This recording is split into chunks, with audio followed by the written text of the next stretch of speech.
Les tisanes au CBD, on en voit partout. Relaxantes, apaisantes, la promesse est belle.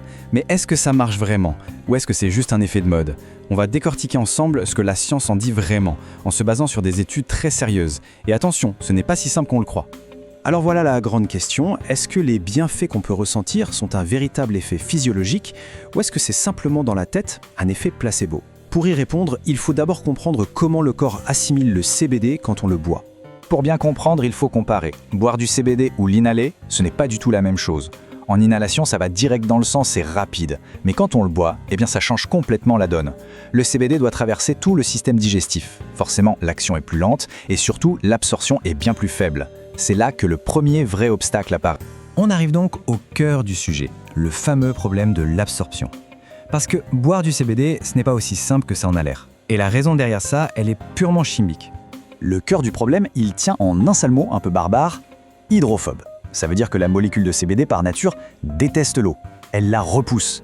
Et une tisane, c'est quoi? C'est de l'eau, à 99%. Donc essayer de dissoudre du CBD là-dedans, c'est un peu comme essayer de mélanger de l'huile et du vinaigre. On a beau tourner, ça ne se mélange jamais vraiment. Et voilà le chiffre qui fait mal. Les études le montrent, si on consomme du CBD uniquement dans de l'eau, notre corps n'en absorbe en réalité qu'entre 6 et 13%. C'est minuscule. En gros, ça veut dire que près de 90% du produit est tout simplement éliminé par le corps sans jamais avoir eu le temps de faire effet. Pas étonnant que beaucoup de gens disent n'a rien ressenti. Mais heureusement, la science a trouvé une solution, une astuce toute simple pour contourner ce problème. Et cette astuce, elle change absolument tout. Et voilà la clé, directement sortie des études scientifiques. Les lipides, en langage courant, les matières grasses. Un peu de lait entier, de la crème ou même une cuillère d'huile de coco. Peu importe, le gras va agir comme un véhicule pour le CBD. Il va l'enrober et l'aider à traverser la barrière digestive pour finalement atteindre la circulation sanguine. Et ce chiffre, il illustre parfaitement l'impact. En ajoutant juste un peu de gras, on ne parle pas d'une petite amélioration, on multiplie l'efficacité par 4, parfois même plus. La tisane passe soudainement d'une boisson potentiellement placebo à un véritable outil fonctionnel qui a du sens d'un point de vue scientifique.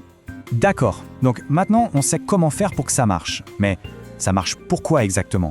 Une fois que le CBD est bien absorbé, que se passe-t-il réellement dans le corps? Les études se sont penchées sur 3 domaines principaux: l'anxiété, le sommeil et la douleur. Alors, pour commencer, on va regarder les données sur l'anxiété et le sommeil. Et pour ça, on s'appuie sur une étude clinique importante qui a été publiée en 2019 dans The Permanent Journal, une source médicale très crédible. Les résultats sont assez frappants.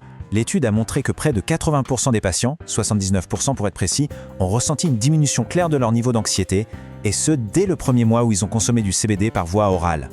Et pour le sommeil, l'impact est tout aussi notable. On sait que le CBD aide à réguler notre horloge biologique interne, ce fameux rythme circadien. Une autre étude à grande échelle a montré une amélioration de la qualité du sommeil chez 61% des participants, souvent dès la première semaine. Passons maintenant à l'effet sur le corps, et plus spécifiquement sur la relaxation musculaire.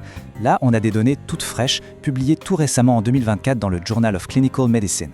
Cet essai clinique s'est concentré sur des patients qui souffraient de tensions musculaires assez sévères au niveau de la mâchoire. Les résultats sont sans appel. Une baisse de 42% de l'activité musculaire involontaire et surtout une réduction de la douleur ressentie de plus de 57%. C'est la preuve scientifique que le CBD agit bien comme un myorelaxant, c'est-à-dire un relaxant musculaire. Bon, avec toutes ces informations scientifiques, comment on fait en pratique? On va synthétiser tout ça pour créer un petit guide d'utilisation pour préparer la tisane au CBD la plus efficace possible. Voici les 3 règles d'or, c'est très simple. Premièrement, une infusion assez longue, entre 5 et 10 minutes pour bien extraire tous les composés. Deuxièmement, le point qui n'est pas négociable, il faut toujours ajouter une matière grasse. Et enfin, troisièmement, il faut savoir que c'est une méthode douce. Les effets se déploient sur la durée, généralement entre 4 et 6 heures. Donc, pour résumer, ce qu'il faut vraiment retenir, c'est que la tisane au CBD, ce n'est pas un mythe.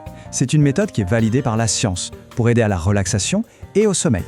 Elle est particulièrement bien adaptée pour le soir, pour se détendre avant de dormir, grâce à son action qui est à la fois douce et durable. Mais, et c'est un grand mais, tout ça c'est uniquement si la condition du corps gras est bien respectée. La science nous donne donc les clés pour transformer une simple boisson en un véritable outil de bien-être. La question qui se pose maintenant, c'est de savoir si cette simple astuce de chimie va suffire à changer la perception générale du CBD pour qu'on passe enfin du simple marketing à un allié vraiment scientifique.